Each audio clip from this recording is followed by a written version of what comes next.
परीक्षित जी से सुखदेव जी ने पूछा, परीक्षित प्यास तो नहीं लगी? परीक्षित जी बोले, गुरुजी ये प्यासाई के चक्कर में जो सब नाटक है भाव ने प्यास लगती ने वो बाबा के जाते ने के गले में मरो सांप डालते अन्य हमें श्राप मिलती, इसलिए मुझे अब आत्मा का जल पिलाओ, भगवत कथा का अमृत पिलाओ, मुझे शरीर की सुध नहीं है, आपको जितना हो सके उतना मुझे भगवान की कथा सुना दो। अच्छा, जब परीक्षित को श्राप लगा तो देवता आ गए अमृत को कलश लेकर। सुखदेव जी से बोले कि गुरुदेव, जो अमृत कथा को अमृत हमें पिया दे, और जो समुद्र को निकलो अमृत है जो परीक्षित को पिया दे। सुखदेव जी बोले कि परीक्षित ही करे फैसला, कौन सो अमृत पीना, कथा अमृत कि समुद्र का निकला अमृत? बताओ परीक्षित, कौन सा अमृत पीना है तुम्हारे लिए? परीक्षित जी बोले, गुरुदेव पहले बताओ तो कि ये अमृत में और ये अमृत में फर्क क्या है? सुखदेव जी बोले, परीक्षित, जो समुद्र का निकला हुआ अमृत है वो दीर्घ जीवी बनाता है, वो कथा का अमृत दिव्य जीवी बनाता है। अगर समुद्र का अमृत पियोगे तो अभयत्व को प्राप्त, अमरत्व को प्राप्त हो जाओगे, और कथा का अमृत पियोगे तो अभयत्व को प्राप्त हो जाओगे। परीक्षित जी बोले कि अमरत्व में और अभयत्व में अंतर का है? दीर्घ जीवी और दिव्य जीवी में का फर्क है? सुखदेव जी बोले, तो सुनो परीक्षित, आदमी को जाने सोचो चाहिए कि हम कितने जिगे, आदमी को जा सोचो चाहिए हम कैसे जिगे। कितने जिगे को कोई मतलब नहीं है। ऐसे तो 1000 साल सांप जी रहा हो, सांप अब ही मर जाए, बताओ क्या नुकसान है? और सांप 1000 साल में बनो रहे सो का फायदा है? ऐसी जिंदगी का काम की बताओ? वो जिंदगी है जिंदगी जो जिंदगी हो काम की, वो जिंदगी क्या जिंदगी जो रह जाए खाली नाम की, वो जिंदगी से कम है। तुम्हारे रहने से किसी को फायदा हुआ?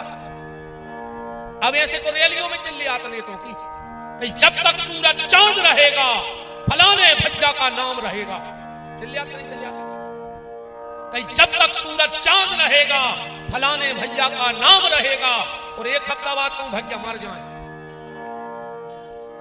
और फिर वही से पूछियो जो चिल्लियात फिर तो रोडों पे कि जब तक सूरज चांद रहेगा फलाने भैया का नाम रहेगा, वो सब पूछियो कि काय भज्जा कौन दिन खत्म है भाई? तो लगे यार हमें नहीं देखा भाई, तुम चिल्लियात फिर रहे थे जब तक सूरज चांद रहेगा फलाने भैया का नाम रहेगा। अरे बोले वे हम भज्जा थोड़ी चिल्ली आ रहे थे। बोले फिर? बोले 200 रुपया डड़ेल तेल की पुड़ी हरीरी झिल्ली में सड़े आलू के संग कार्यालय से मिली थी, जोनो बे नहीं जोनो जिंदाबाद जिंदाबाद। बोलो भैया, ऐसा चिल्लाने से नाम नहीं करेगा। पर हां, ये व्यास गति कहती है कि जब तक सूरज चांद रहेगा भजन करने वालों का नाम रहेगा, परोपकार करने वालों का नाम रहेगा। बोलो, जब तक सूरज चांद रहेगा क्या कोई संत श्री रैदास को भूल सकता है? क्या कोई नामदेव जी को भूल सकता है? क्या कोई कर्मा देवी को भूल सकता है? क्या कोई झांसी की रानी को भूल सकता है? कबीर, मीरा, तुलसी, नानक को कोई भूल सकता है? तुलसी को भूल सकता है? सूर को कोई भूल सकता है? मान के चलो विदिशा में कोई मंदिर बने होंगे, कई पीढ़ियां निकल गई होंगी, पर उनका नाम आज भी उस मंदिर के नाम से चलता है। जिसने तालाब, कोई धर्मशाला, कोई गौशाला, कोई विद्यालय बनवाया होगा, या किसी ने आधा एकड़ जमीन किसी मंदिर को दान दे दी होगी, 200 एकड़ जमीन वाले का नाम रहेगा कि नहीं रहेगा? नहीं रहेगा।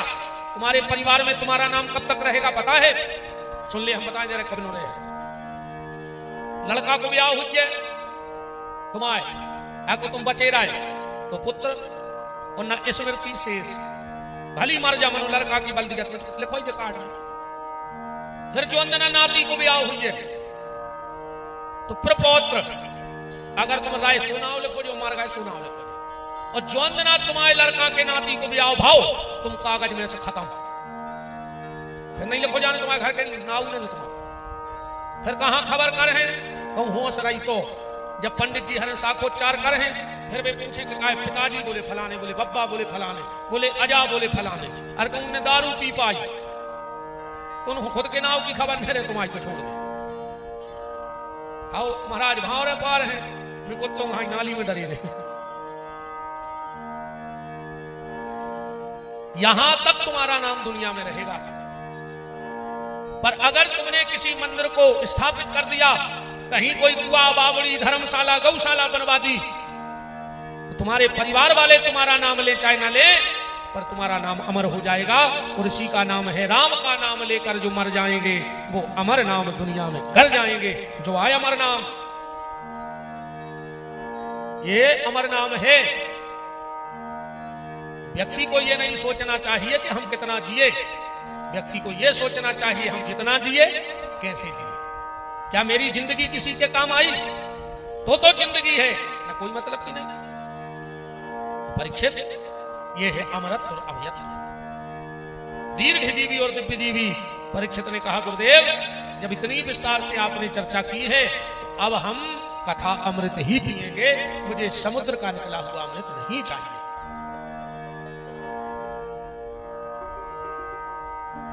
सुदामा चरित्र की चर्चा आई। हम सुदामा चरित्र में बिल्कुल नहीं जा रहे, एक बात भर निकाल के दे रहे हैं कि सुदामा चरित्र को अर्थ। सुदामा चरित्र का पहला भाव यह है कि तुमने जिसकी गलती की है, ध्यान से सुनना, जब तक उससे माफी नहीं मांगोगे तो मंदिर में बैठा भगवान भी तुम्हें माफ नहीं करेगा। ठीक है, अब हम लोग क्या करते हैं, लड़त हैं भैया से और माफी मांगवे जात भगवान के मंदिर में। भगवान से तो तुम लड़े नहीं जाते, लड़ रही सास से और रो रही शंकर जी के सामने। बताओ, तुम लड़ रही बहू से और ढारवे जा रही दुर्गा। ये दुर्गा माफ कर दी, आज बहू से खराब बोल गए, दुर्गा माफ नहीं करता। जब तक जिसकी तुमने गलती की है उससे माफी नहीं मांगोगे, तब तक भगवान मंदिर में बैठा तुम्हें माफ नहीं करेगा। अपराध जिसका किया है, माफी भी तुम्हें उसी से मांगनी पड़ेगी। अगर सास से लड़ी हो तो पांव सासे के बनने पर है, जब शारदा माफ करे, वरना शारदा माफ नहीं करे। अगर भैया से प्यार करे हो तो माफी भी भैया से मांगियो, तब महावीर तुम्हें माफ करे। सुदामा जी ने चना किसके खाए? कृष्ण के। जीवन में कितना कष्ट होगा, और जो दिन कृष्ण के जाके माफी मांग ली, उधर नहीं सुदामा के दिन बदल गए कि नहीं बदल गए? उसी दिन बदले। जबकि ये सुने तो सुदामा बहुत भजन करते, पूजा करते, तीरथ करते, सब करते, पर गलती जिसकी की थी, माफी जब तक उससे नहीं मांगी, तब तक सुदामा के दिन नहीं फिरे। बस इतना ही तुम उन्हें ध्यान रखे रहियो कि गलती जिसकी की है, माफी भी उसी से मांगना, तब मंदिर में बैठा भगवान तुम्हें माफ कर देगा। सुदामा जी गए, चावल ले गए, लौट के आए। कथा तो पूरी करनी है, विस्तार में भली लगे हैं। भगवान ने सब दे दिया सुदामा। अब परीक्षित जी ने प्रश्न किया कि धर्म के लक्षण बताओ, तो धर्म के 10 लक्षण भागवत में बताए गए। धर्म क्या है? धर्म उच्चारण का विषय नहीं है, धर्म धारण का विषय है। धर्म उच्चारण में हो चाहे ना हो, पर तुम्हारे आचरण में होना चाहिए। राज धर्म सिर्फ उच्चारण में बचो है, आचरण में कोई नहीं है। युधिष्ठिर जब 5 पांडव द्रोणाचार्य के यहां पढ़ने गए, ध्यान से सुनना, तो द्रोणाचार्य ने विचार किया कि युधिष्ठिर मेरा सबसे अच्छा शिष्य होगा, सबसे होशियार शिष्य बनेगा ये। तो सबको पहले दिन सबक लाओ पढ़ में। युधिष्ठिर के लाने 2 चीजें पढ़ाई पहले दिन। सत्यम वदामि सत्यम चरम, माने सत्य बोलो और सत्य पे चलो, बाकी सबको अलग अलग पढ़ा दो। दूसरे दिन फिर क्लास लगी, सबको खड़ो करो, हाथ में खड़े हो जाओ। जो सबक दिया था याद करके आ गए? बोले हाँ, सबने सुना दिया। युधिष्ठिर तुम? युधिष्ठिर ने नीचे होकर गर्दन कर लिया। चलो ठीक है, कल याद करके आइयो, 1 महीना होगा। द्रोणाचार्य को गुस्सा आ गया।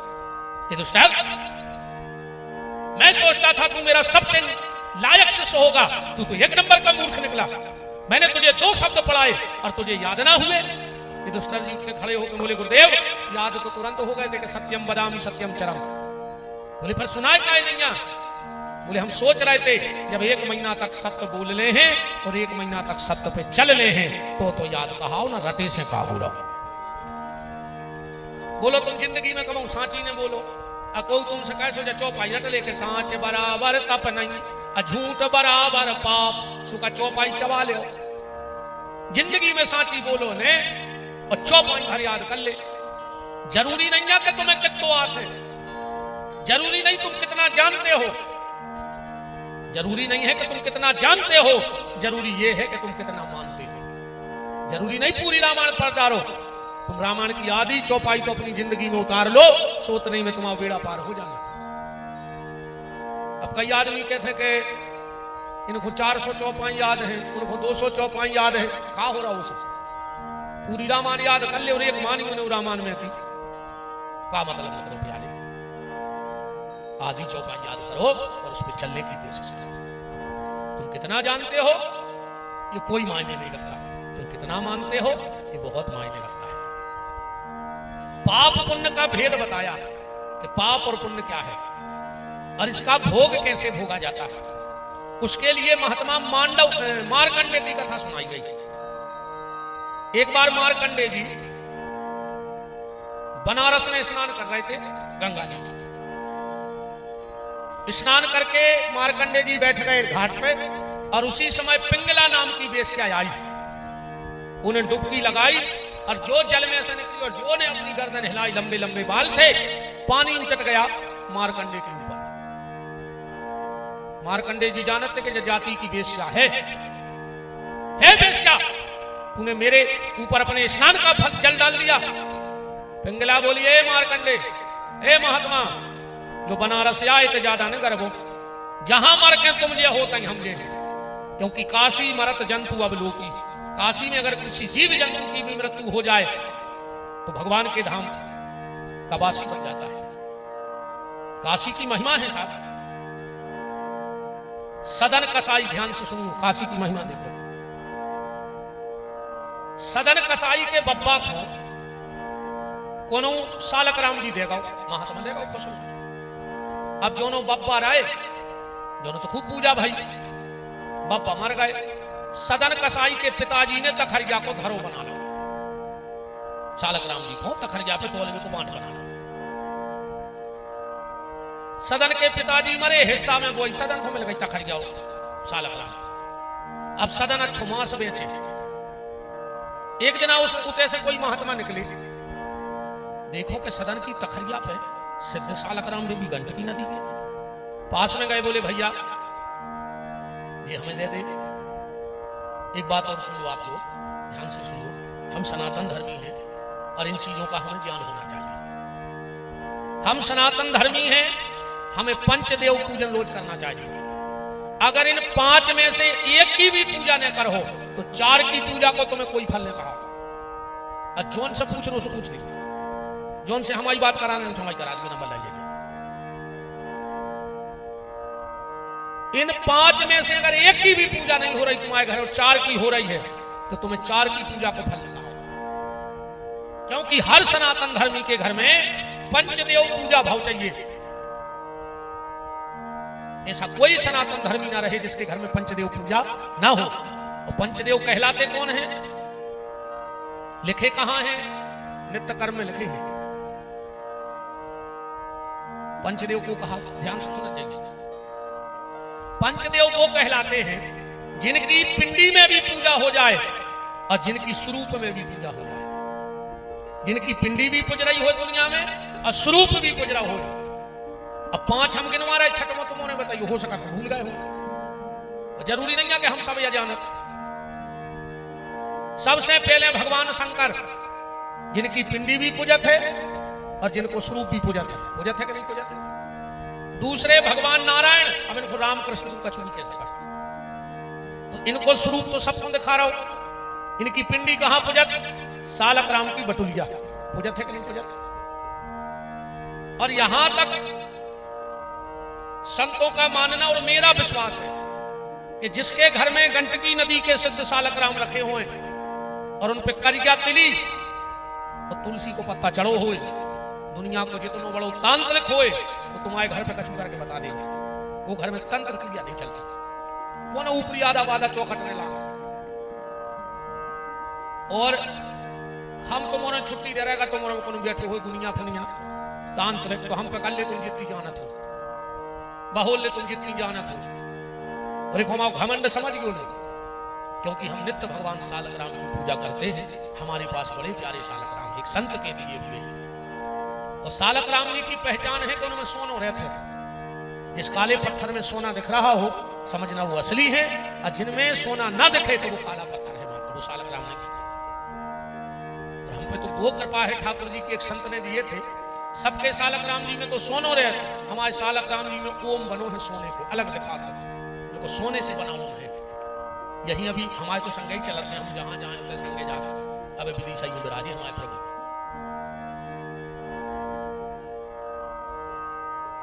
तो पहले भगवान शिव, दूसरे नारायण, तीसरी है दुर्गा।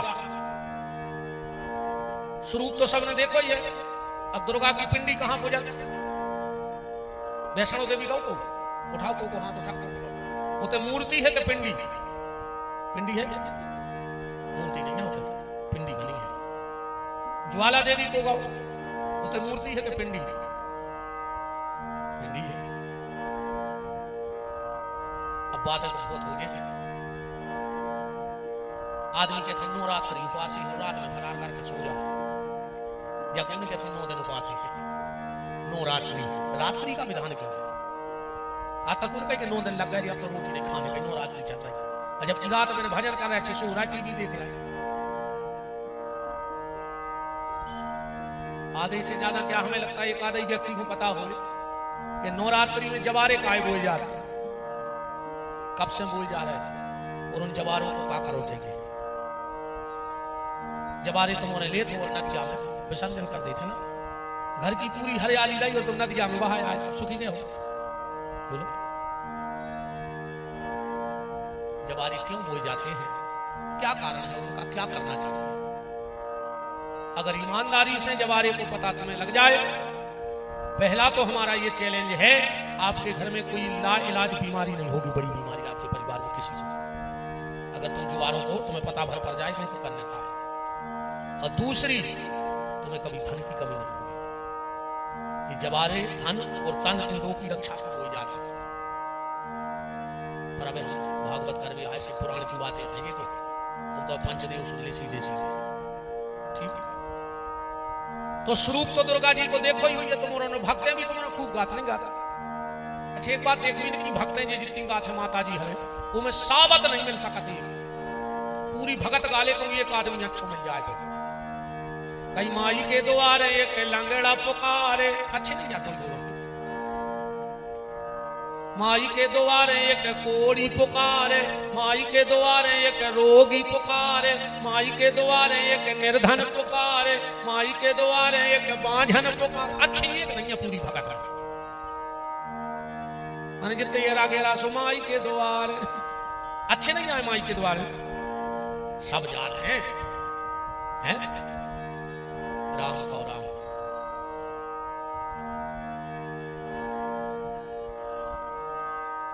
तो पहले भगवान शिव, दूसरे नारायण, तीसरी दुर्गा, चौथे भगवान गणेश।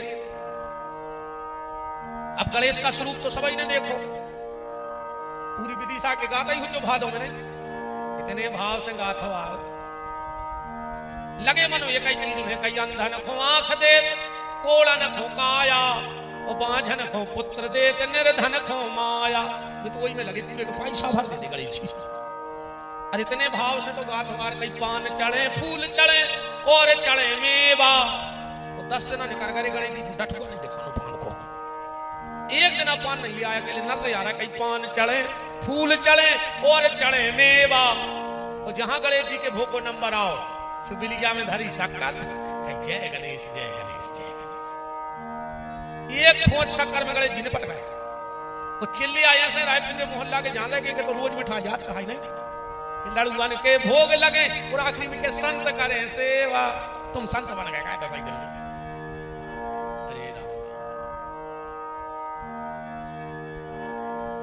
निवेदन। गणेश जी का स्वरूप सबने देखा है। गणेश जी की पिंडी कहां पूजती है? हमारे आचार्य जब पूजा करवाते हैं तो सुपारी में मोली लपेटा था धागा और दोना में रख देते। वैसे तो सब जने गोबर के गणेश बनाने लगे, पर गोबर के गणेश नहीं बना, बनता ही नहीं है। और बनत हुआ तो कोई उससे कहता कहां लिखो कि गोबर के गणेश बना। अब वेद पढ़ो, हम प्रमाण दे रहे वेद को। गोमयम गौरी और फलमयम गणेश। गोबर की गौरी माता बनत। जब भी कछु अच्छे काम में गणेश जी बनाऊ करे माने तो गोबर की तो बनत है गौरी जी, वो गौरी गोबर की बना के उनके बगल में एक सुपारी जरूर धर देंगे। गणेश जी का कैसे गणेश गौरी हो जाता है। और जिंदगी में दो चीजें कबू दान में न दियो।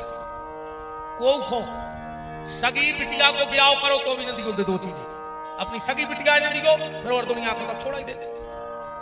गणेश जी कबू दान में न दियो को। गणेश दान न करो चली को कितने खास हो। गणेश जी कबम को दान में न कर दो। और आंवली को पेड़ों दान न कर दो कबम। आंवले का फल दान कर देना, पर अगर तुम्हारे घर में आंवला लगा है तो दान में न दियो। चाहे तुम कोनो मंदिर में जाकर लगाए जो हाथ से, पर को उठा कर दान में न दियो अपने घर को आंवली को वृक्ष। और कभी तुम्हारे घर में कोई अनुष्ठान हो, जप हो, पूजा हो, और कहूं पंडित जी ने सुपारी के गणेश जी बनाए हुए, तो जब पंडित जी जान लगे फिर को घर के दरवाजे भिखारी बन जाए तो झोली फैला कर तो महाराज सब ले जा, पर जी सुपारी तो हमारी चौखट में लांग। और जिसके घर से पूजी पुजाई वो गणेश गौरी की सुपारी चौखट लांग गई, समझना तुम्हारे घर से सब चला गया, तुम्हारे घर में कुछ नहीं बचा। क्योंकि जहां गणेश जी जे हैं फिर तो रिद्धि सिद्धि ने है। जब घर वालों ने तो घरवारी का कर, और जहां से मम्मी पापा भाग जाए तो बाल बच्चे का कर। तो शुभ लाभ तो भगाई देते भाग गए, फिर तुम्हारा का बचो लू गया। तो सबसे पहले भगवान शिव, दूसरे नारायण, तीसरी गौरी मैया, चौथे गणेश और पांचवें है सूर्य। ये पंचदेव कहलाते हैं। अब सूर्य का प्रकाश स्वरूप तो तुम देखो, ये सूर्य की पिंडी कहां पूजा? सूर्य को लाकर देखो, न हाथ न पांव न पेट न पीठ, अकेलो मुंह बनो बाया सूर्य की पिंडी। और एक बात और ध्यान से सुन लो, जब भी पुरुष वर्ग सूर्य को जल चढ़ाएंगे, शिव महापुराण का लेख है, जिस व्यक्ति ने जीवन में दो काम नहीं करे वो पूरी दुनिया को दान कर देवे, वो खूब फल में लग नहीं सकता। अगर दो काम नहीं किए तो पूरी दुनिया को दान कर दे, तुम्हें कोई फल नहीं कहा। पहलो सूर्य को जल नहीं दो, वो शंकर जी को जल नहीं चढ़ाओ, उसको दान का फल नहीं मिलता। इससे ज्यादा न कर पाओ तो एक लोटा जल तो शंकर जी को दद्दा हरो 6 बजे नहाओ। शंकर जी ऐसे देवता हैं कि तुम 12 बजे सपरो सो ढार जाओ। एक बार तो उनके घर किलकिल हो गई ये चक्कर में। पार्वती जी बोली कि जा बताओ ब्रह्मा बाप्पा होगा कैसो सजो धजो रे, तुम बिल्कुल ऐसे बैठे रहे बिना कपड़ों के राख लपेटे। शंकर जी बोले तुम बताओ काऊ का चाह? बोले तुम 2-4 जोड़ी कपड़ा बनवा ले। शंकर जी बोले हम बनवा तो नहीं देवी, मनो दिक्कत है। पार्वती बोली काहे? बोले जल चढ़ा जाता है। पार्वती बोली 8 जोड़ी बनवा ले आओ।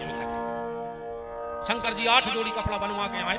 सवेरे 4 बजे तैयार होकर बैठे, तो एक उठो 4 बजे तो लिया कसड़ी के लगो हर हर महादेव। शंकर जी भीतर गए, बोले देवी देखो। पार्वती भी गुस्सा नहीं, बदल ले। फिर कपड़ा बदल के बैठे, एक 6 बजे उठो, उन्हें भी सपरो एक कसड़ी फिर डाल गो। पार्वती बोली बिल्कुल गुस्सा नहीं करने, कपड़ा बदल ले। एक 10 बजे उठो, एक कसड़ी बोल डाल गो। एक 12 बजे उठो, कछु कछु शाम को उठा दिन में सोच होता नहीं, तो वो 6 बजे जल चढ़ा गया।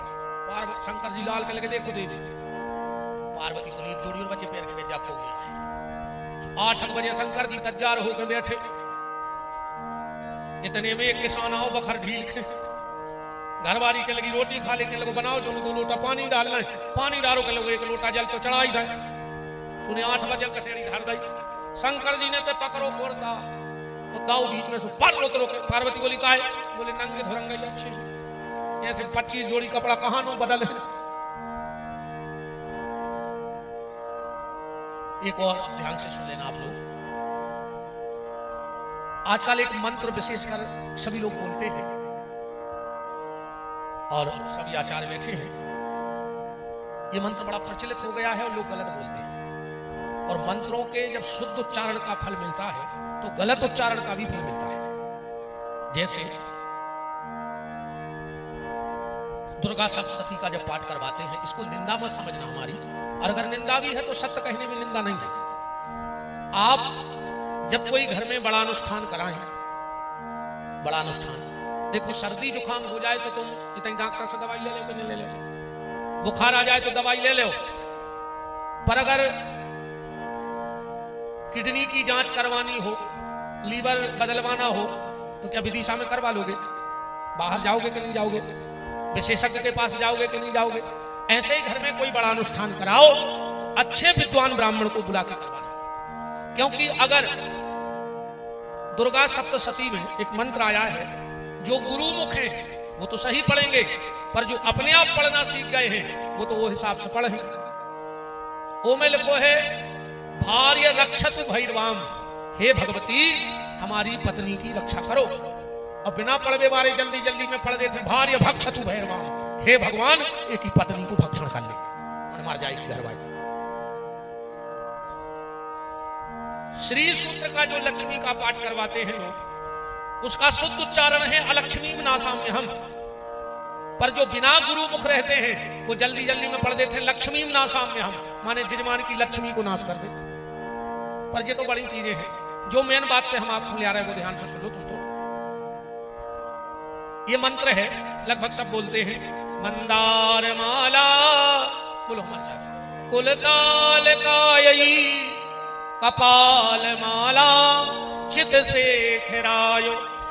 अब आदमी जल्दी में पढ़ा थे, दिगंबराय चो दिगंबरायो, ऐसे पढ़ा था, दिगंबराय चो दिगंबरायो नमः शिवाय च नमः शिवायो। ये गलत है, ये पार्वती और शंकर जी की स्तुति है।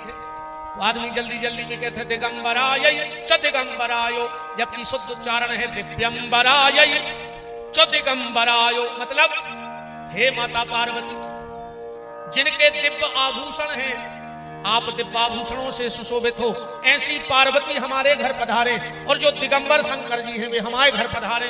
तो आदमी जल्दी में कहते दिगंबराय च दिगंबरायो, बोले माता भी नग्न होके हमारे घरे आवे और शंकर जी भी नग्न होके आवे। और माता जब नग्न होके आती है तो रणचंडी बन के आती है और उस घर का विनाश करके चली जाती है। अब जब तुम रोज चिल्लिया हो कि नग्न होके हमारे घरे आओ, तो कम तो आहे। इसलिए मंत्रों में शुद्ध उच्चारण का विशेष ध्यान रखना चाहिए। जो मंत्र आपको न आए बिल्कुल मत बोलो, सुनो, खाली सुनने का फल है। तो इस मंत्र पे विशेष ध्यान रखना। आप जब भी गाओ तो दिव्यंबराय च दिगंबरायो, जल्दी जल्दी में न कहियो दिगंबराय च दिगंबरायो। तो जिसने भगवान शिव को जल नहीं चढ़ाया, तो शंकर जी को एक लोटा जल चढ़ा दे, सबकी पूजा हो गई, सबकी पूजा हो गई। शंकर जी की आरती गा दे, सबकी आरती गब गई। कैसे?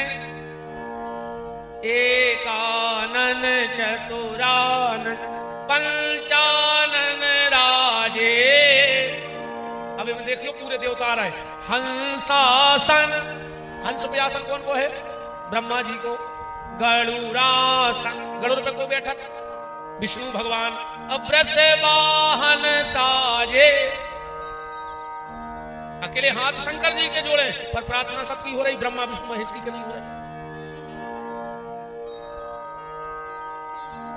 राम, आपसे निवेदन है, आप एक बार हमारा यूट्यूब पे शिव पुराण जरूर सुन लेना। हाँ, जीवन की हर समस्या सुलझ जाएगी आपकी। शिव महापुराण जरूर सुनना। राम, तो सूर्य को जल और शिव जी को जल। अब एक बात और ध्यान से सुन लेना, पुरुष वर्ग जब भी सूर्य को जल चढ़ाना, पुरुष वर्ग जब भी सूर्य को जल चढ़ाना, तो दाहिने पांव की एड़ी जमीन से ऊंचे उठा लियो, वरना तुम्हें कोई फल न कहा सूर्य कुमार घर देगी। जब भी जल चढ़ाओ दाहिने पांव की एड़ी ऊपर उठा लो। और माताएं जब भी सूर्य को जल चढ़ाएं तो बाएं पांव की एड़ी जमीन से उठा ले, उंगली पे पांव साध ले, फिर देखो तुम सूर्य आराधना।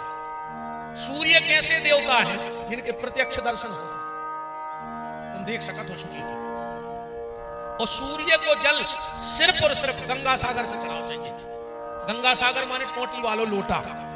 कहावत है सारे तीर्थ बार बार तो गंगा सागर एक बार।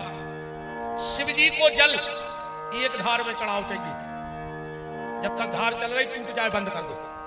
और सूर्य को एक धार में जल चढ़ाओ चाहिए, 3 बार में जल चढ़ाओ चाहिए सूर्य। कमल के जैसी टोटी बना लो, एक बार जल डालो, फिर हाथ सीधा करो, 2 बार, फिर हाथ सीधा करो, 3 बार जल चढ़ा के देख लेना आप। ऐसे लोटा पकड़ना, पुरुष चढ़ाए तो दाहिने पांव की एड़ी उठा ले, माताएं चढ़ाएं तो बाएं पांव की एड़ी उठा ले जमीन से। अब 3 बार में जल चढ़ाओ करके देख लेना। 21 दिन नियम से सूर्य को अर्घ देना, सिर्फ 21 दिन। अगर पुरुष वर्ग को दवा ना लग रही हो, हर जगह दवाई करवाई हो, बीमारी बताने लग रही हो, लाल चंदन पीस के तांबे के लोटे में डाल के सूर्य अर्घ दे के देख लेना 21 दिन। माताओं को दवा ना लग रही हो तो जो सिंदूर मांग में भरती हो, ये थोड़ा सा उसमें डाल के सूर्य आराधना करके देख लो किस तरह। घर में बहुत चेचे मची रहते हुए शहद डाल के जल चढ़ा के देख लो। बच्चे ना पढ़ते हो, उन्हें पढ़ाई क्यों? हमने वो दिन भी कही थी, अपने को स्पष्टवादी आदमी है। भाग अलग है, कर्म को तुम्हें करने पर। भाग अलग है, कर्म अलग है, 2 ही घूम के चलने पर। न तुम अकेले ईंगुर घोर के और जल चढ़ाते रहो, कर्म करना पड़ेगा। ईश्वर ने तुम्हें रोटी दी है, उठाकर तुम्हें खाने पर। उन्हें दही है जो भाग है, अब उठा के खाने जो कर्म है। कर्म तो तुम्हें करना पड़ेगा। अनार के पत्ते पीस के एक सुखा के एक डिब्बा में रख लो, अपने बच्चा से जल चढ़वा लो। तुम्हें ऐसा लग रहा हो हमारे घरे को ऊपरी टोटका टोना जादू कर दो हो, सरसों डाल के जल चढ़ाने लगा। तुम्हारे घर का पैसा व्यर्थ जा रहा हो, शक्कर डाल के सूर्य को अर्घ देने लगा 21 दिन। तुम्हें पता पड़ जाए कि विपिन बिहारी की बात में सत्यता है कि खाली झूठी बात है। 21 दिन सूर्य आराधना करके देखना, पर बस पैर का ध्यान रखना कि एड़ी जमीन में न लगे। एक आदमी हमसे बोलो, एक दिन फोन आओ तो मेरे साथ सब बैठे थे जीवन, बोले गुरुजी सूर्य को जल दे हैं तो दाहिने पांव की तो एड़ी उठा ले और डेरो। हमने तो मूल के भर सद जाती हूँ, बचा दाहिने पांव की एड़ी से दत्ता डेरे पांव पे सदे रहो। हमने जब थोड़ी कही कोई जमीन से उठा ले, पानी लगा के लटक जा, फिर जल चढ़ा दो।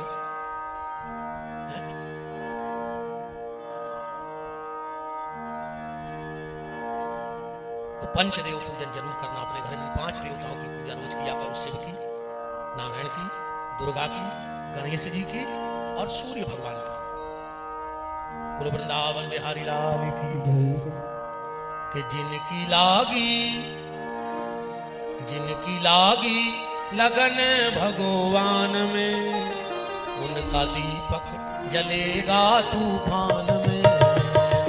लागी लगना भगवान में, उनका दीपक जलेगा तूफान में।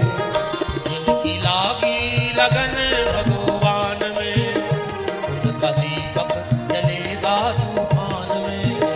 जिनकी लागी लगना भगवान में, उनका दीपक जलेगा तूफान में।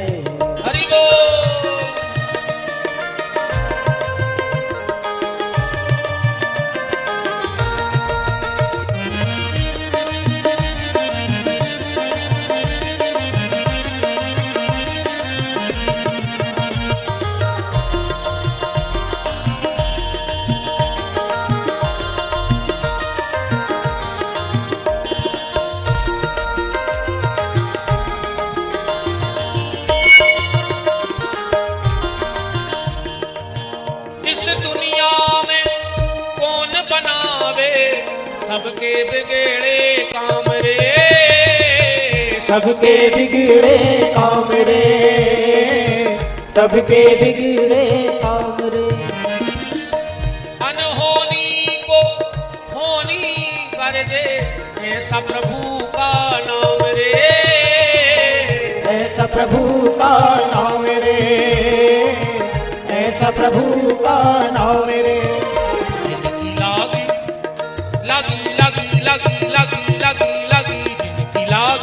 लगन भगवान में, उनका दीपक जलेगा तूफान में। जिनकी लागी लगन चलेगा तूफान में। हरि बोल।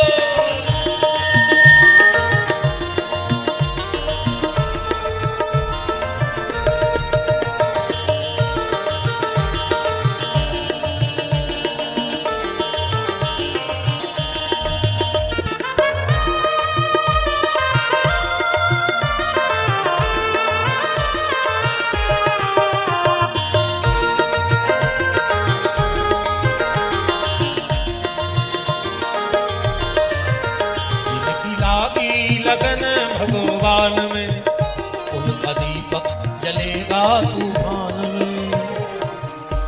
कथा में हम लोग थे मारकंडे और बनारस में, इतनी से अपन कथा मोड़ के लिए आए थे। फिर में से एक कथा और आए थे। कहाँ करो अच्छा बात, कहाँ थी अच्छा अपनी कथा बताओ। हाँ, तखरिया पे सालक राम सदन का साई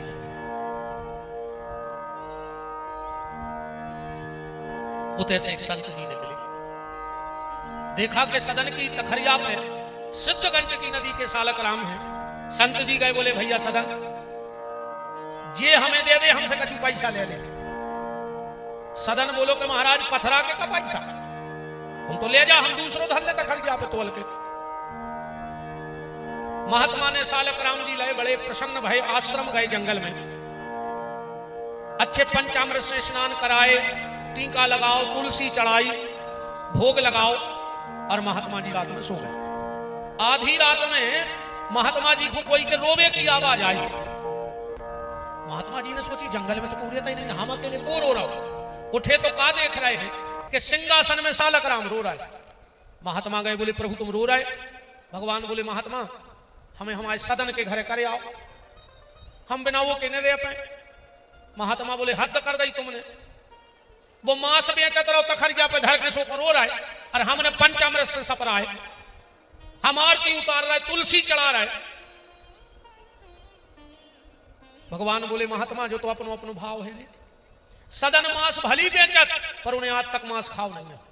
सदन ने कभी जिंदगी में झूठी नहीं बोली, और सांच बराबर तप नहीं, झूठ बराबर पाप, और जाके हृदय सांच है ताके हृदय आप।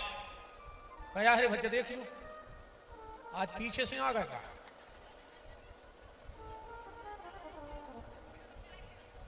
चले जा भज्ज, दो तीन जने चले जा।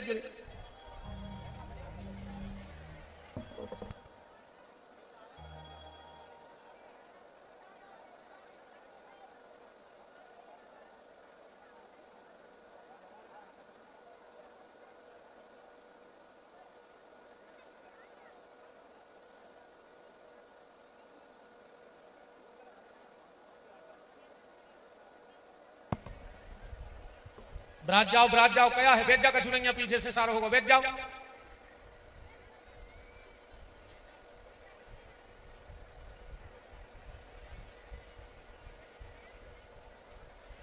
बैठ जाओ माता जी हरो, बैठ जाओ।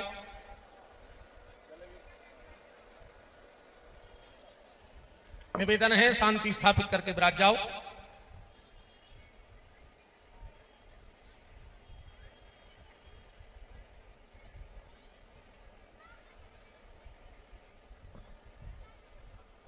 राम का राम, ब्राज जाओ।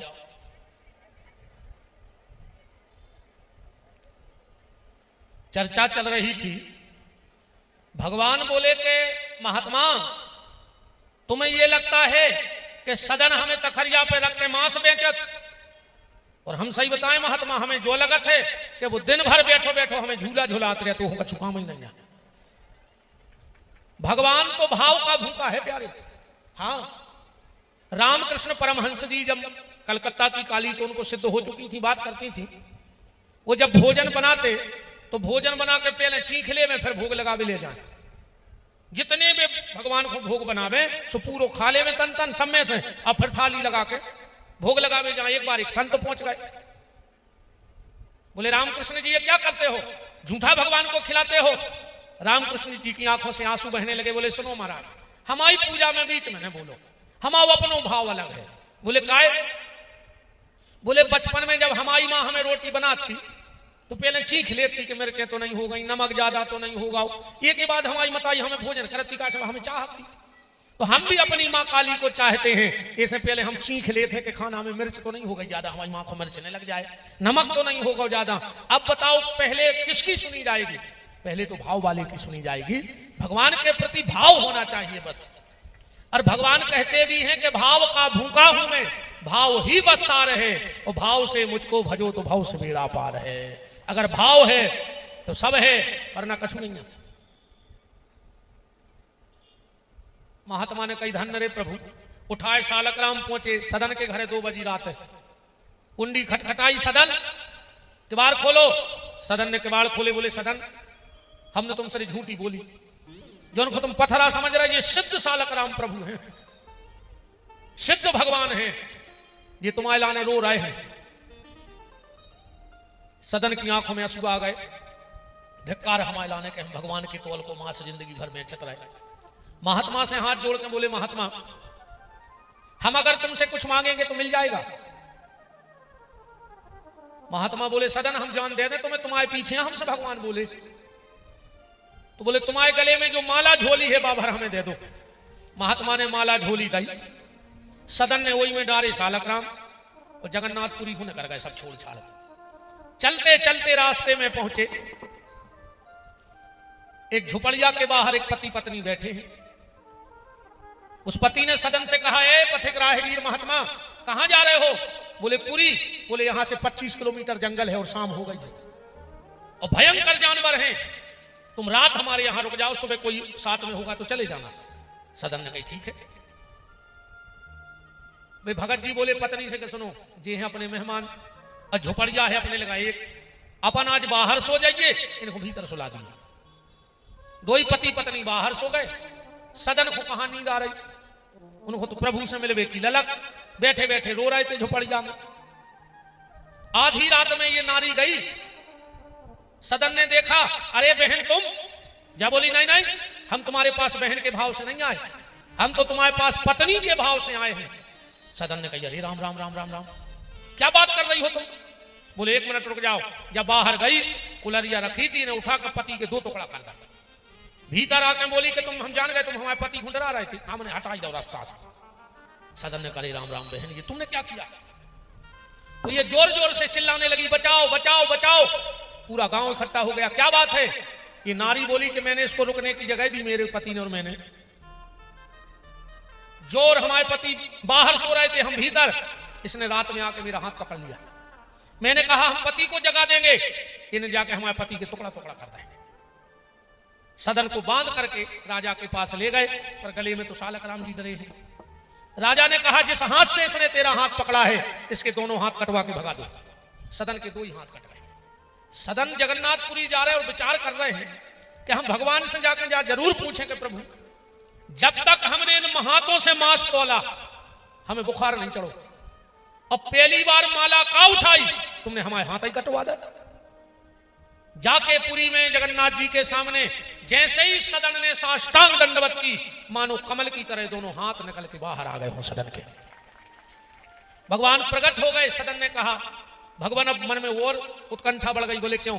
बोले अगर हम पापी हैं तो तुम काय मिले, और अगर हम पुण्यात्मा हैं तो हमारे हाथ काय कटे? अब जा बताओ, हमारे हाथ कट गए थे, तुमने मिलते हम समझ लेते हम तो पापी हैं, पर तुम मिले हो तो हम पापी कहां नहीं, तो फिर हमारे हाथ काय कटे? भगवान बोले सदन तुम पहले काशी के बहुत विद्वान संत थे, वही जन्म में हमें तुम्हें मिलने तो 3 दिन रह गए थे मात्र। तुम बैठे थे जंगल में समाधि में, तुम्हारे सामने से गैया निकल गई, पीछे कसाई है, तुम माला कर रहे थे, बोल ले रहे थे। वो कसाई ने पूछी कि जैसे गैया निकली, तुमने कही हाथ कर दो ऐसे, तुम्हारे 2 ही हाथ कट गए। और जो तुम दृश्य देखने आ रहे हो कि वो पत्नी ने पति को काट के फेंक दो, वह पहले जन्म की पत्नी आए गैया और वो पति आए पहले जन्म को कसाई, उन्हें वो जन्म में वो काटो, से जन्म में नहीं को काट के फेंक दो। और बनारस में तपस्या करने वाले को मैं मिलता हूं तो उतने पाप का प्रायश्चित तुमसे भगवा के आज तुम्हारे सामने खड़ा हो गया। ये बनारस की महिमा है। अपन चर्चा कर रहे थे मांडव मार्कंडे ऋषि से। पिंगला ने जो केस झटकारे, पानी गिर गया मार्कंडे पे। मार्कंडे बोले ए बेश्या, वह बोली सुनो महाराज बनारस से आए, जहां मार के तुम जे हो वो तहीं हम जे हैं। मार्कंडे ने कही तो हमें ऐसे बनारस में रहना ही नहीं है, जहां हमने जिंदगी भर तपस्या करी हम जाएं, अब पूरी जिंदगी गलत रास्ता पे गई तंजा बेसिया जे है तो हमारे भजन में का अंतर देखो, हमें नहीं देने ऐसे बनारस में। बोले काय? बोले यहाँ का राजा ठीक नहीं है विश्वनाथ। बोले काय?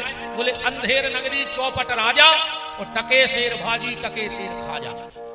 चौपट राजा की कथा तुम उन्होंने सुनी हुई कहानी। एक बार उनके दरबार में एक केस आओ, बोले साहब इनकी दीवाल गिरी, हमारी भैंस मर गई। राजा बोलो कि दीवाल को फांसी दे दे। मंत्री ने कही दीवाल नहीं चढ़े फांसी, तो बोले जे की दीवाल आए उसको चढ़ा दी। वो को बुलाओ, वो बोला हम क्या करें, मिस्त्री ने कमजोर मसालो लगाओ, तो बोले मिस्त्री को चढ़ा दी। मिस्त्री को पकड़ ले आए, मिस्त्री बोलो कि वो सिमट कमजोर हती, तो बोले सिमट की बोरी लटका दी। साहब ने कही ऐसा नहीं हो, बोले फिर बोले लटकाने तो पर तो बोले राज्य में जो सबसे मोटो मिले वो पकड़ दिया। एक बाबा जी चले जा रहे थे, जेरे बोला छोड़ को एक ऐसा दो पत्रों चीला सिपाही पकड़ ले आए। गुरुजी ने कही कि दिक्कत का है, हमें तुमने काय पकड़ ला? बोले ऐसी ऐसी बात है। गुरुजी समझ गए कि राजा बिल्कुल मूर्ख है। चेला के कान में एक शब्द बोल दी और पहुंचे होते। जैसे ही गुरुजी फांसी पे चढ़ने लगे, राजा ने कही कि चढ़ा दे। चेला गोड़ों से लूम गाओ, ए गुरुजी तुम्हारे पांव पर हमें चढ़ जान दे। गुरुजी बोले काय? अरे बोले तुमने तो इतना भजन पूजन करो कि तुम तो स्वर्ग जाओ, मनो हम तो पाप ही धरे, सो हमें चढ़ जान दे फांसी पे। गुरुजी बोले नहीं, हम चढ़े, हम गुरु आए पहले। चेला कह लगो हम। राजा बोलो कि बात का है, तुमने लड़काए रहे। गुरुजी बोले हम चेला गुरु की बात तुम्हें का लेने दे रहे। अरे बोले हम राजा आए बताने पर। तो गुरुजी बोले अब इतना अच्छा मुहूर्त चल रहा है कि जे को फांसी पे चढ़े वो सीधो इंद्र की आसन पे भेज जाए। राजा बोले दो जने हट जाओ, हमारी फांसी हम टंगे, चढ़ो और मर गो। ऐसो हतवंधेर नगरी चौपट राजा टके शेर भाजी टके शेर खाजा।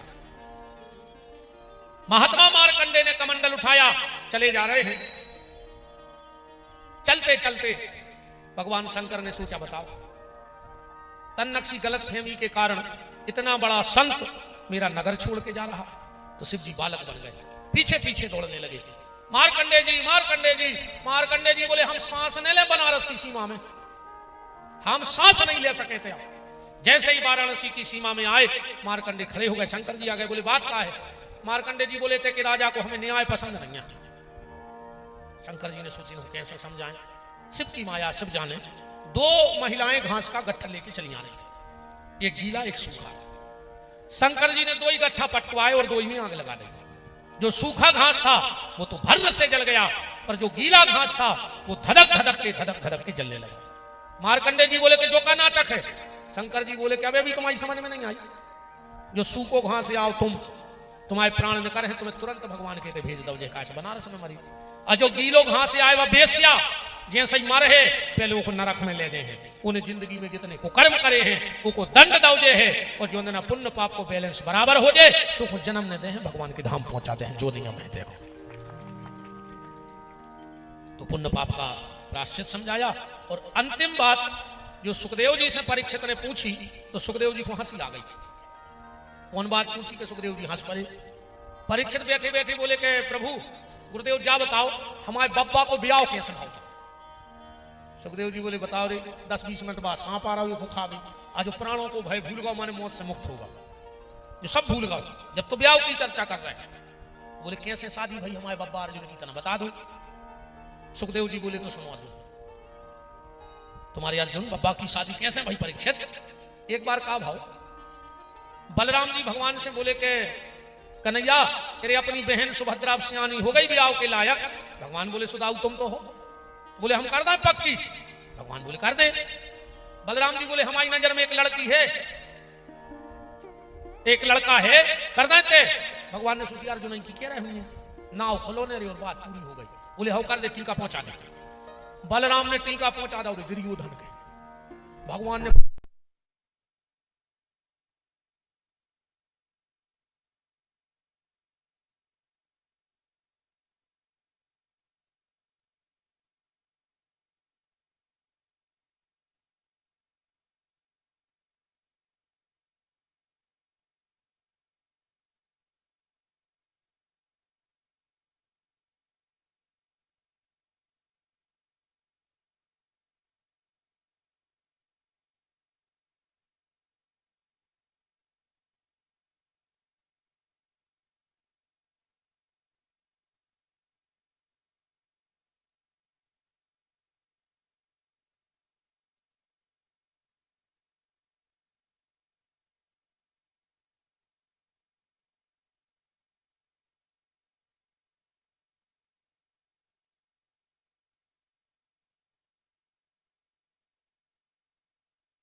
श्री सीतानाथ भगवान की जय हो। सभी आचार्यों को हमारा खूब प्रणाम है, नमन है, वंदन है।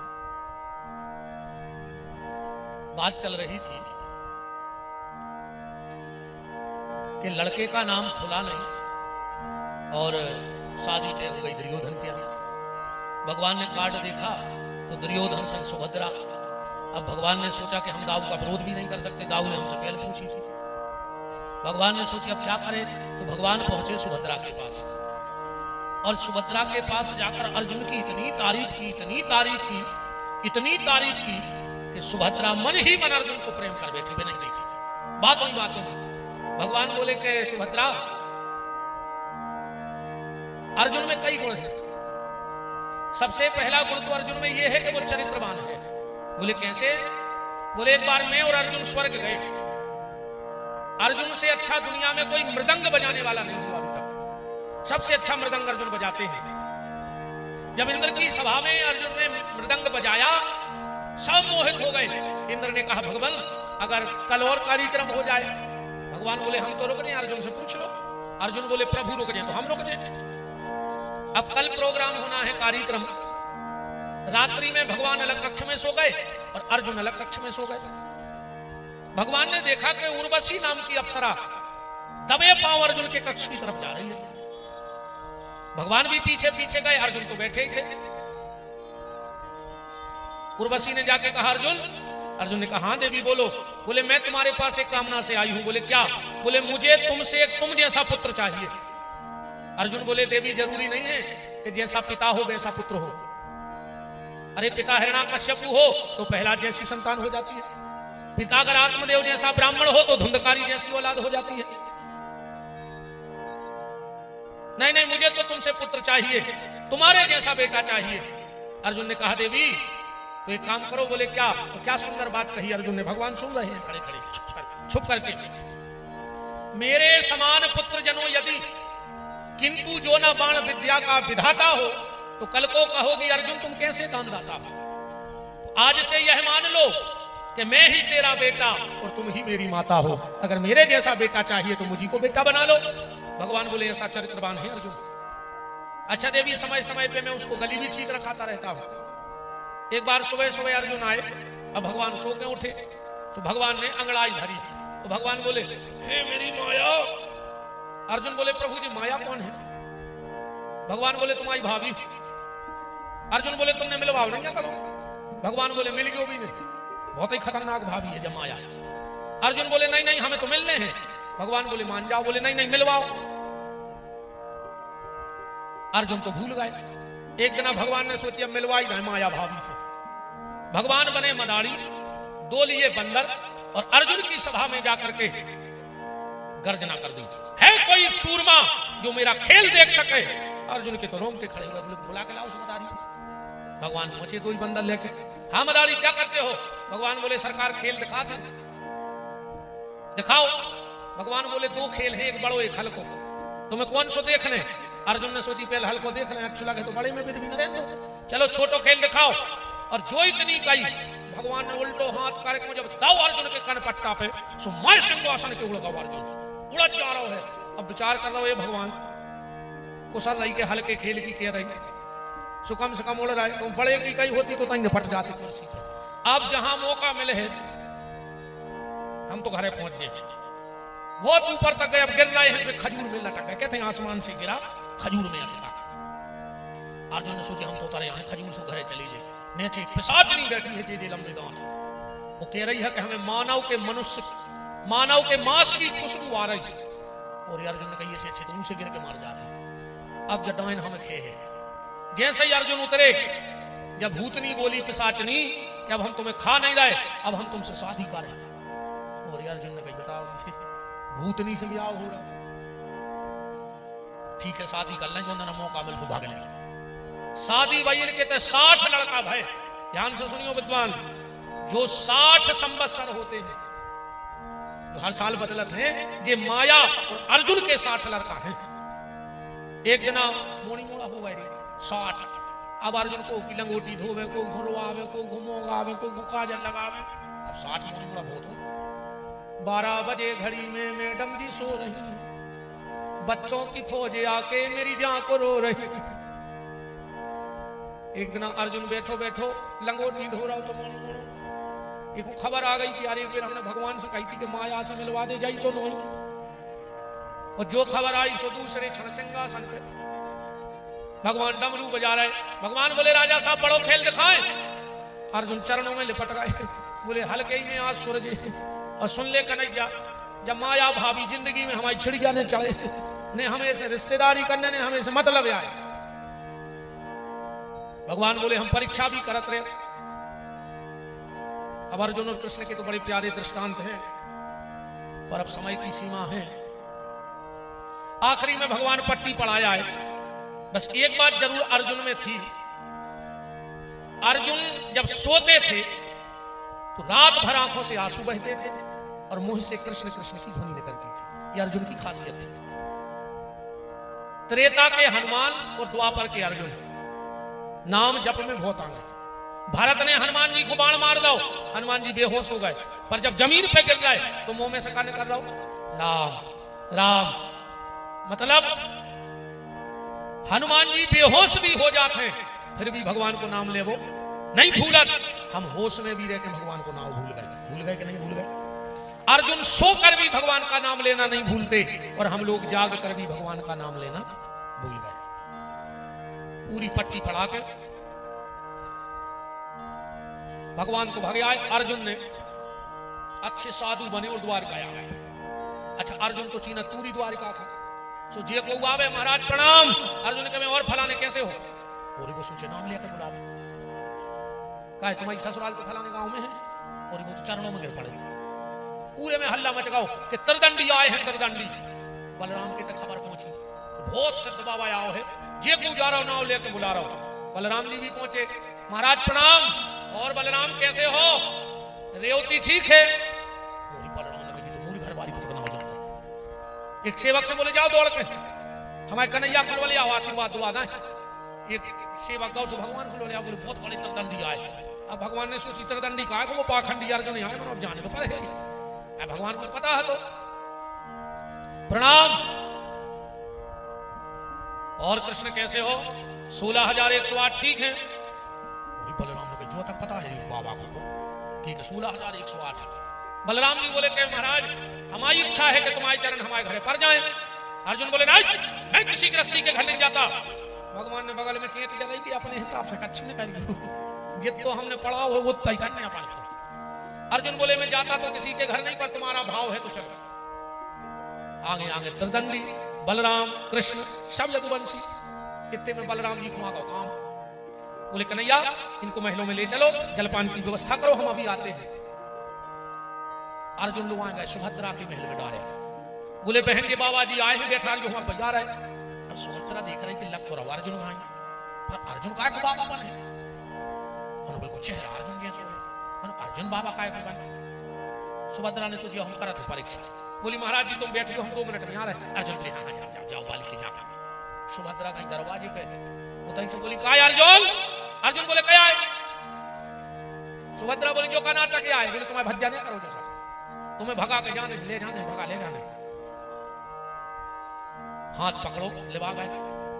भगवान और बलराम बैठे थे। एक सेवक बोले प्रभु वो बाबा तुम्हारी बहन को भगा ले गए।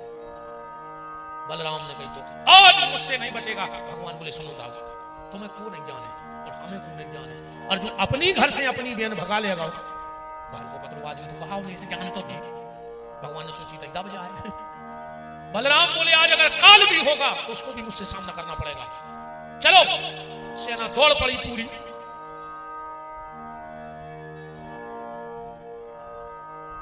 सुभद्रा बोली कि अर्जुन अब तुम ही रथ चले हो, तुम ही धनुष चले हो, तो एक काम करो, हमारे भैया ने हमें ड्राइवरी सिखाइए, तुम लड़ो लड़ाई, हम रथांक है। तो सुभद्रा बैठ गई रथांक में, अर्जुन युद्ध करना है। जैसे ही बगल में आओ रथ, भगवान बोले काय दाऊ, तुम कह रहे थे कि बाबा अपनी बहन को भगा लेगा, हमें तो कुछ बोल लग रहा हो। बोले का? बोले हमें ऐसा लग रहा हो जैसे अपनी बहन बाबा को भगा लेगा। बोले काय? बोले गाड़ी तो अपनी बहन चला रही। बलराम बोले बात का है, सही बताइयो। भगवान बोले क्या करना है। भगवान ने सारो कर दो कि भेद खुल आ जा। अर्जुन आए, बलराम बोले आ तेरा दंडी। अर्जुन बोले दाऊ माफ कर दे, ये सब चर्चाएं की जाए। सुखदेव जी कह रहे हैं तुम्हारे बब्बा को ब्याह हो, सुभद्रा को भगा ले गए, पर हमारी जितनी देवतियां बैठी हुई तो उनसे मनो प्रार्थना है कि शादी भाग के करियो, शादी जाग के करियो। भाग के शादी नहीं करने, जाग के शादी करने। ठीक। और दूसरी प्रार्थना जा है तुम्हारों से कि अपने बहुदत्ता से हाथ पीरे करवजो, पर बहुदत्ता को मुंह करिया नहीं करियो। ठीक। हाथ पीरे तो करवाइयो, मुंह करिया नहीं करियो। काश तुम्हारे ऊपर दो कुल की लाज है बेटा, तुम्हें दो कुल, बाप के कुल की निभाऊ ने और पति के कुल की। तुम सीता बनी हो, काश भारत में अपन ने सीता की पूजा करी है, काश तुमने दो कुल की लाज बताई, तुम सूप न खाने बनी हो। कि खुद की तरह धरवा ले हो और पूरे घर को मरवा दे। वो जितनी देर से काम कर रही थी सीता तो हो ही नहीं सका, पूरी सूप न खाया। और सुन ले, वो घरे जाइयो, या भी बहुत बड़ी बात सुन ली हमारी, वो घरे जाइयो जे घरे गैया की पूजा होत हो, वो घर की चौखट पे थूक बेने जाइयो जे के घरे गैया काट के खाई जात हुए। बहुत ध्यान से सुन लो बात। उस घर की शोभा बनना जिस घर में रोज गाय को रोटी दी जाती हो, उस घर में मत जाना जिस घर में रोटी में गाय का मांस मिला के खा लिया जाता हो, उस घर की तरफ मत देखना। वो जितने लड़का बैठे होंगे तुम्हारे भी सुन ले, ऐसी बेटियों पर भरोसा न करके आओ। अरे 9 महीना जो मत आई के पेट में रही बउओ की नहीं भाई, गरीबी में बाप ने पालो जब बउओ की नहीं भाई, 20 साल भज्जा धागा बांध रहा तो बांधत रहो, बंधवात रहो, बउओ की नहीं भाई। और 2 दिन के ईद में तुम्हारी हो जाए,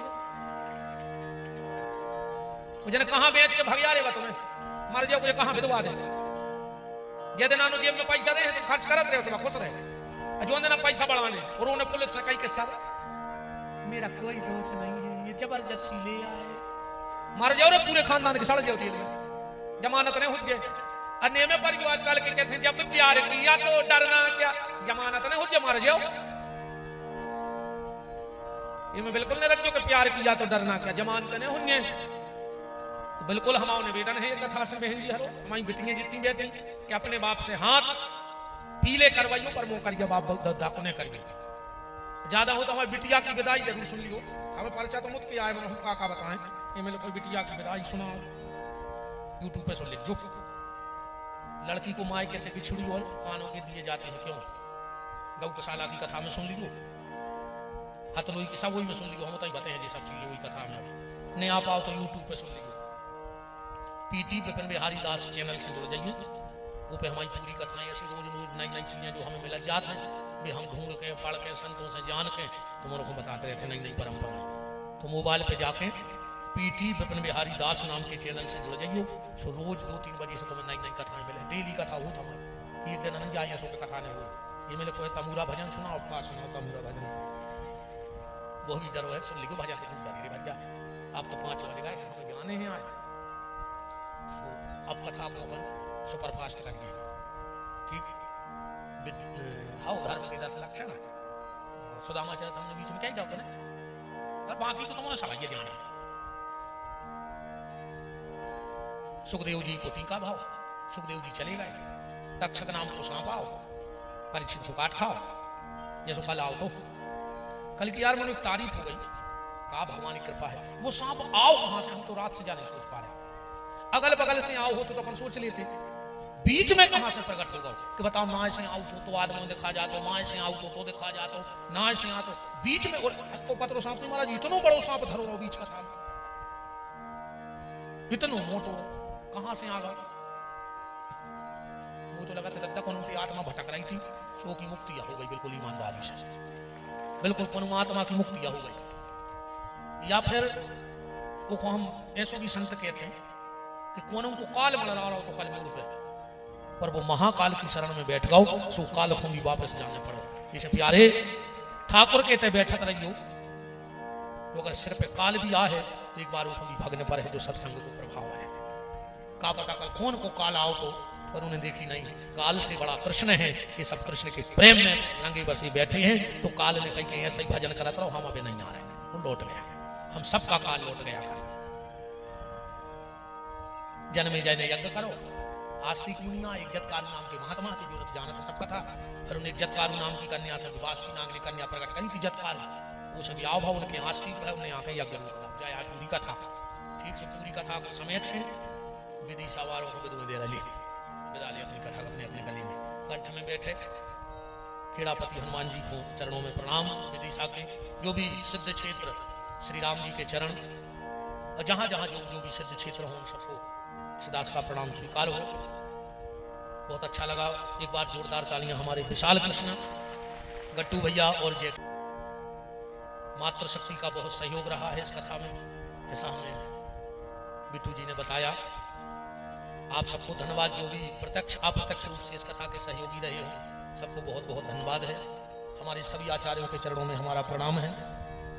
हमारे आचार्य, हमारा संगीतज्ञ परिवार, मीडिया परिवार, सबको बहुत बहुत धन्यवाद, साधुवाद। विदिशा वालों को बहुत बहुत कोटिशाह धन्यवाद। आप सबने कथा को सुना, इसमें से एक एक बात अपने जीवन में जरूर उतारना। पुनः कभी 2-5-10 साल बाद भगवान ने चाही तो विदिशा आहे वो ना सीताराम का, ठीक। हृदय से धन्यवाद है। जय भैया तुम्हें खूब धन्यवाद, तुमने अपना मकान छोड़ दा हमारे, तुम बाहर फिरत रहे, हमारे मकान पर कब्जा ठोके। कल हमारे शास्त्री जी हमें मजाक में कह रहे थे जैसे कि जो मकान हमें दे दे, हमने की किया दे दाओ ले जा, ले जा उसके लगो माए पिलाट के दाओ, खुद ले पिलाट ले जा, जो बहुत बड़ो है कि लगो मकान नहीं जी मैं पिलाट के दे रहा, मैंने खुद के ले जाने पर इतने धरो रहे मकान को। बहुत बहुत साधुवाद जिसने भी हमारे विशाल कृष्ण जी का बल बढ़ाया, संबल बढ़ाया, धन बढ़ाया और इस कार्यक्रम को आनंद से संपन्न हुआ। सबसे बड़ी बात क्या है, पहले दिन तो हम सत्य कहें हमें लगा था, क्योंकि बातें बहुत बड़ी बड़ी भई थी जब संकल्प वाले गए थे, पर जब यहाँ आए तो लगा के लोगों ने तो झूठ बोल के बुला लिया यहाँ, ये व्यवस्था वो व्यवस्था, पर सारी व्यवस्थाएं जब फैल हो गई, मेरा मन फिर न पंडाल पे गया न व्यवस्थाओं पे गया। जब मैंने इन बच्चों के हृदय के भाव देखे तो हमें ऐसा लगा था कि इतना भी पंडाल अगर ये न लगा पाते तो हम खाली तख्त पे बैठ के कथा करते, पर हम यहाँ से भागते थे। शुरू में तो लगा था कि कह दे कि भैया कोई और को बैठा लो, हम तो जा रहे वापस, पर जब हमने इन बच्चों का भाव देखा और ये बड़ा सरल, वास्तव में बहुत सज्जन ब्राह्मण है, बहुत सज्जन, बिल्कुल सीधे है, सज्जन है। हम 2-3 घंटा जब एक बालक के संगे रहे, देखो तो सत्य कह रहे ना, हम उधर नहीं निकल जाते थे ऐसे कि अब जगह से भाग भी आएगा, तो आदि पागल हैं। हाँ, गर्मी में तो और खिसक जाता, अब तो ठंड है तो हम अच्छी आए थे जो मौसम के हिसाब से, जैसे ही गर्मी बढ़ी और हम सन्नाने। हाँ, आधे जने कहते हैं पागल, वो तो पागल है, का कहते हैं कौन से कोई ठिकाना, सही में नहीं ठिकाना। पर जब हमने बताओ कि दोनों की कछु उम्र है का, और हमने कहा यार जब ये उम्र में इन बच्चों ने इतनी व्यवस्था करी है तो इतनी भी व्यवस्था नहीं होती तो हम कथा से नहीं भागते। हम एक तखत पे जहाँ कैमरा धरो हम वो तखत पे कथा बैठ के कर देते, संगीत वाले भी नहीं होते, साउंड भी नहीं होते तो कर देते। पहले ही दिन मन बना लाओ तो न 2-3 दिन में तो मचाई देते कछु न कछु आत्मा की बता। पर तुम लोगों के भाव, इस उम्र में तुम लोगों की इतनी श्रद्धा ठाकुर जी के प्रति है, उसके लिए हृदय में धन्यवाद है। तो कार्यक्रम किसी प्रकार से छोटा नहीं रहा, किसी प्रकार से। हो सकता है पंडाल छोटा लगा हो सकता है जनता कम आई हो, पर भीड़ तो दुर्योधन ने भी इकट्ठी करी थी और भीड़ विशाल ने भी इकट्ठी करी। पर दुर्योधन की जितनी भीड़ भाई थी को नहीं कर पावा 18 अक्षोणी बुलाए थे मन उन्हें बुलाए थे मारवे उन्हें बुलाए थे मरवे वो विशाल ने बुलाए हैं तरवे तो मरवे वारे बहुत है तरवे वारे बहुत कम रहते तो ये भीड़ भाव में जाने वाली भीड़ है मेरे लिए एक एक श्रोता हजार हजार बराबर है तो लाख भर को तुमने कहा है गारंटी है सबके लिए धन्यवाद है साधुवाद है आप सबकी विदिशा में मिले प्रेम स्नेह के लिए हम साधुवाद देते हैं हृदय से धन्यवाद देते हैं और हमारी बात से अगर कोई को खराब लगा हो तो बात लगाई गई बात तो लगी चुका है हमें ऐसी क्या ही और अगर हमारी कोनो बात से तुम्हारा खराब लगा हो तो माफी नहीं मांग रहा है अरे राम है तो भाजो काय की माफी सुधर जज्जो तुम कोनो बात ऐसी लगी हुए जब कोई इतने घली हुए कि जा तो हमें भी अकेले ही दद्दा तो सुधर जज्जो हमें जिंदगी में बुलत जो सो हमें जरूरत बन जा मनो सुधर जज्जो ठीक माँ बाप की सेवा करियो तुम्हारे पति की बात मानियो अगले बाबों की बात नहीं मानत रज्जो है सवेरे से उठ के अच्छे पति के पांव पड़ गयो घर वाले को लगे तो चलिए बैठ जाओ पति के पांव की कैसे उठन लगी कि जाने मान हम कल से जितने युवा बैठे हो माँ बाप के चरण छूना माँ बाप को लगे कि 7 दिन तुमने कथा सुनी है तो कुछ बदलाव भाव है तुमने 7 ही दिन उठ के ज्यादा नहीं तो 7 दिन उठ के सास के पांव पर घर में हो तो जेठानी के पांव पर पति के पांव पर वो पति को भी तो लगे कि 2-3 घंटा हो तो बैठी नहीं तो कछू तो सुधरी है न जाइन कितनी बनी रही तो काय खुद 6-7 दिन खराब करे ठीक तो सुबह उठ के पति को प्रणाम करना सास ससुर को प्रणाम करना परिवार को संगठित रखना आज परिवारों में प्रेम कम हो रहा है और तर्क ज्यादा बढ़ रहे हैं एक बार एक हमारे यजमान अपने लड़का बहू को लाए हम तो माताओं से पैर पड़वाते नहीं हम तो ईमानदारी बताएं भगवान के सामने बैठे हमें जो लगा कि जिंदगी में हमारे को पाँव में पड़े हमें बहुत तकलीफ होती है अगर हमारे पाँव छीले तो आदमी माताओं से तो आज तक हमने पढ़वाई नहीं है आदमी भी छीले में तो हमें तकलीफ होते अगर तुम हमसे प्रभावित भय हो हमारी वाणी से प्रभावित भय हो तो हमारे चरणों में न गिरियो तुम जाके अपने बहुदद्दा के चरणों में गिर जे हो तो हमें लगे है कि हमने कुछ कमाओ है वो अपने लड़का बहू को लाए दूर से उन्हें प्रणाम किया कहा गुरुजी हमारी बहू को कछु शिक्षा दे दे सब बहुओं को यह शिक्षा है कि जिसके घर में तर्क होता है उसके घर में नरक होता है और जिसके घर में समर्पण होता है उसके घर में स्वर्ग हो जाता है इसलिए मेरी बहनों अपने अपने घर में तर्क को निकाल देना और समर्पण को सजा के रखना पूजा समर्पण की करना समर्पण की पूजा करोगी तो एक दिन परमात्मा स्वयं उसी समर्पण में प्रकट हो जाएंगे तुम्हें सास की पूजा करे से कृष्ण मिल जाए हमारा दावा है ससुर की सेवा करे से कृष्ण मिल जाए पति में कृष्ण देख के पूजा करो कैसे जब ब्याह हो तो जब पंडित जी हरों ने कही थी विष्णु स्वरूप आए बराए जो पति साक्षात विष्णु आए सुबह भूखो फिर रहा तुम सुहागलों में बैठी स्तन ध्यान राखियो सुहाग लाखी कहा भाई सुहागला ठीक है हाँ जी रखो सो रह गुरु जी और कह दे बिल्कुल पाँव नहीं पड़ा ऐसे ही भैया हंसत रहियो मुस्कुरात रहियो भगवान तुम्हारों की जिंदगी हंसत हंसत में कर जाए पूरी हो जाए बस भगवान से जय मांगियो कि बस हंसी दे दियो दुख तो वहां है सो चले जाए मैं अपनी वाणी को परमात्मा के चरणों में विराम देता हूँ और 13 मार्च से 19 मार्च तक आप सबको दोनों हाथ जोड़ के न्योता है टाइम मिले तो धाम पे जरूर पधारिएगा बहुत बड़ा विशाल कार्यक्रम है और अगर वहां ना भी आ पाओ तो ठीक 2 बजे मोबाइल खोलना वहां से पूरी गौशाला का दर्शन होगा मोबाइल पे पीटी विपिन बिहारी दास और ऐसे ऐसे संतों का दर्शन होगा जो आपने आज तक नहीं देखे होंगे जो न कभी चैनलों पे आते हैं न कभी कहीं जाते हैं बस वो तो ना जाने क्या कृपा है वो धाम की ये सिर्फ गौशाला आउट दर्शन करने उतने समय साल में तो कम से कम आप टीवी मोबाइल के माध्यम से एक से एक फक्कड़ महात्माओं का दर्शन करेंगे आपको लगेगा चेहरा देख के कि हाँ हमने संतों को देखा है तो ठीक 13 मार्च से कल से तो फिर कथा मैन पानी में है भागवत जी की फिर इसी चैनल पे चलेगी पर गौशाला की कथा जरूर सुनना पूरा मेरा प्रवचन सिर्फ गैया मैया पे रहेगा अब मैं विशाल कृष्ण जी को आमंत्रित करता हूँ कि वो आप सबके स्नेह जो आपने उनको प्रेम दिया आपका बेटा है आपका भाई है आपके शहर का बालक है और ऐसे ही बल संबल उसको देते रहना वास्तव में हम फिर कह रहे बहुत भोला भाला है बड़ा सज्जन है बहुत सज्जन है हम लोगों को भी रोज नए लोग मिलते हैं हम पूरी दुनिया छाने बैठे हैं पर बहुत सज्जन है मैं बड़े भाई होने के नाते तुम्हें खूब आशीर्वाद देता हूँ खूब मंगल करे तुम खूब विदिशा का नाम कमाओ जय श्री राधे। रामाय रामभद्राय रामचंद्राय वेदिसे रघुनाथाय नाथाय सीतापतये नमो नमः। आप सभी 2 महानुभावों मिनट के लिए भगेगा कोई नहीं। भागवत जी की पूजा भर देख लो फिर चले जाओ। बिना भागवत की पूजा देखे न जाएंगे आखिरी दिन। कहूं से ध्यान रख लो। महाराज जी कहना तो बहुत कुछ है परंतु कहना नहीं चाह रहा है क्योंकि अब सब हो चुका है। मन की व्यथा आप और हम बिहारी जानते हैं और कोई नहीं जानता, क्योंकि जो माता शक्ति ने और यहाँ जो बैठे हुए हैं इन्होंने बहुत साथ दिया। यदि एक एक करके नाम लिया जाए तो काफ़ी समय भी हो सकता है, तो मैं सभी से क्षमा प्रार्थी हूँ कि मैं एक एक करके किसी का नाम नहीं लेना चाहता। ऑटो वाले से लेकर जमीन से लेकर जिन्होंने मेरी इस कथा में सिद्ध सियाराम आयोजन सेवा समिति के सदस्य बन के जिन्होंने मेरी सहायता करी, उनके हृदय से साधुवाद। प्रत्यक्ष एवं अप्रत्यक्ष रूप से जिन्होंने इस कथा की सहायता करी, दान पुण्य करे, उनके हृदय से धन्यवाद। बस मेरा एक ही कहना है आप सभी महानुभावों से, यदि कोई भी भागवत कथा आदि करने जाए तो कभी उसको निराश मत करना, उसको झूठा आश्वासन मत देना। बस मैं एक ही बात में एक ही शब्द को खत्म करता हूं, क्योंकि बहुत से ऐसे हैं कि बड़ी बड़ी बातें करके उसको आसमान की सैर दिखा सकते हैं। यदि आप उसको आसमान की सैर ना दिखा सकें तो उसकी जमीन की भी ना दिखाएं। बस मेरा इतना ही कहना है। जय श्री राधे। हमारे बीच विदिशा के नगर पालिका अध्यक्ष प्रीति राकेश शर्मा जी हैं। पूज्य महाराज श्री का आशीर्वाद ग्रहण करें। राहुल गुप्ता जी पूज्य महाराज श्री का आशीर्वाद ग्रहण करें। हमारे सिद्ध सियाराम आयोजन सेवा समिति के मुख्य यजमान के रूप में बैठे हुए हैं अभिनय गट्टू तिवारी जी, जय शर्मा जी, आप सभी का हृदय से धन्यवाद जो आपने इस कथा को भव्य और इतना विराट रूप लिया। क्योंकि महाराज जी मेरी तो जीवन की ऐसी पहली कथा है कि मैंने कभी कल्पना नहीं करी थी महाराज जी। मैंने सोचा था कि मुश्किल से 100 व्यक्ति भी आ पाएंगे जब व्यवस्था ऐसी बनी, परंतु बिहारी जी ने ऐसी लाज रखी कि जहां तक देख रहे हैं भक्तों की दर्शन कर रहे हैं। पूज्य महाराज श्री को पुनः बुलाया जाए तो पर ऐसा कभी किसी को निराश ना होना पड़े, बस मेरा यही कहना है। जय श्री राधे।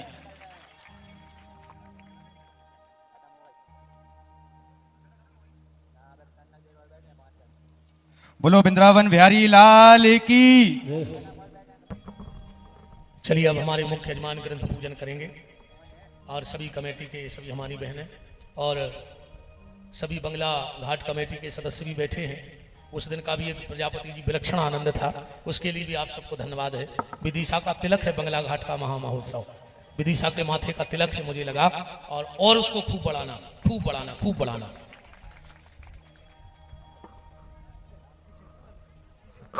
जब तक ये लोग पुराण पूजन कर रहे हैं अब हम एक लाइन तो गाई दें, तमुरा भजन की सबके मन की हो जाए। ठीक, लगाओ भैया।